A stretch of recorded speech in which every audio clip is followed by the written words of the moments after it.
Recipe হলো কাতলা মাছের ঝাল। এই কাতলা মাছটা বাজার থেকে এসেছে, তাকে আমি ভালো করে ধুয়ে নুন হলুদ মাখিয়ে আমি রেখেছি। এই কড়াইতে তেল গরম করতে দিয়েছি, কড়াইটা ভালো করে গরম হয়ে গেছে। আমি সবসময় কম তেলে রান্না করি, তাই তেলটাও অল্প করে দিয়ে এবার আমি মাছগুলোকে কড়াইয়ের মধ্যে দিয়ে দেবো। আমি ভালো করে ভেজে নেব। মাছটা আমি ভাজতে দিলাম। কাতলা মাছের ঝাল করব, তার জন্য আমি মশলা রেডি করে রেখেছি। পেঁয়াজ কুচি, লঙ্কা কুচিয়ে রেখেছি, টমেটো কুচিয়ে রেখেছি, আর আমি পেঁয়াজ বেটে রেখেছি, আর আদা আর রসুন আমি বেটে রেখেছি। তারপরে মাছটা আমার ভাজা হয়ে গেছে। মাছটা ভাজা হয়ে গেছে, আমি সুন্দর করে ভেজে নিয়েছি।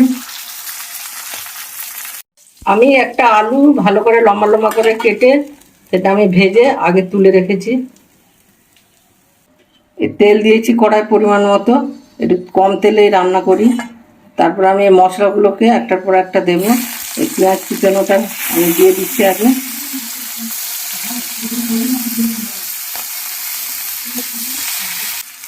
এই লঙ্কা কুচানোগুলো দিয়ে দিলাম। পেঁয়াজ আর লঙ্কা বাদামি কালারের বেশ ভাজা হয়ে গেছে। এবারে আমি টমেটো কুচিগুলো দিয়ে দেবো। টমেটো কুচিগুলো আমি দিয়ে দিলাম। এটাকে একটু নাড়বো, নাড়িয়ে একটু মজিয়ে নেব। টমেটোটা মজে গেছে, মশলাটা একটু কষাও হয়ে গেছে পেঁয়াজ রসুন। এবারে আমি অন্য মশলাগুলো দেবো।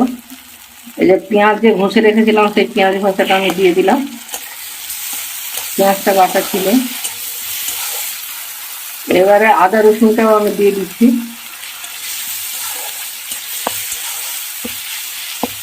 এটাকে আমি এখন ভালো করে কষে নেব মশলাগুলো। মশলাটা কষা হয়ে গেছে, সব কিছু ভালোভাবে মজে গেছে। আমি এবারে নুন দেবো, নুন দিয়ে দিলাম। এবারে আমি হলুদ গুঁড়ো দিচ্ছি, জিরে গুঁড়ো দিয়ে দিচ্ছি। এই যে জিরে পরিমাণ মতো যা যা লাগবে।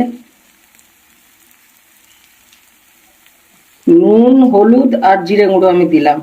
এবারে লঙ্কা দিচ্ছি, লঙ্কা যে যেমন লঙ্কা খায় সে সেইভাবে দেবে, কারণ কেউ লঙ্কা বেশি খায়, আবার কেউ লঙ্কা হয়তো কম খায়। এই মশলাগুলোকে আমি ভালো করে একটু মিশিয়ে নেব, তার জন্য সামান্য জল দেব।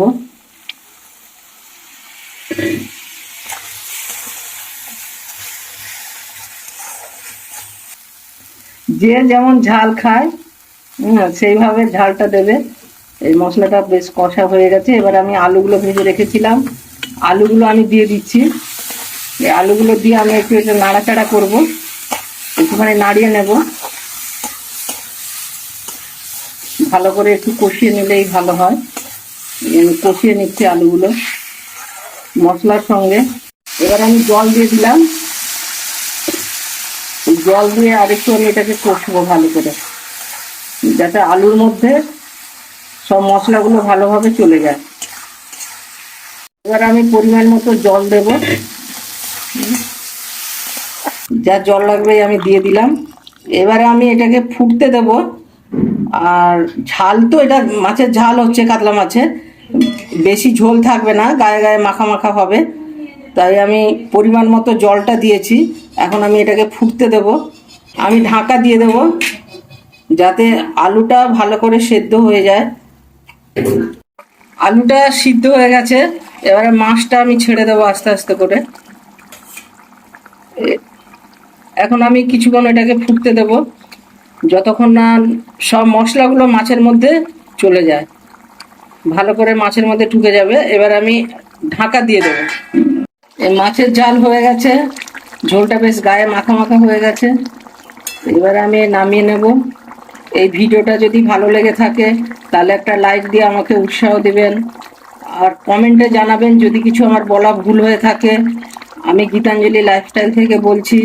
আমার চ্যানেলটাকে সাবস্ক্রাইব করে দেবেন, আর ঈশ্বরের কাছে প্রার্থনা করি আপনারা সবাই সুস্থ থাকবেন, ভালো থাকবেন। ধন্যবাদ।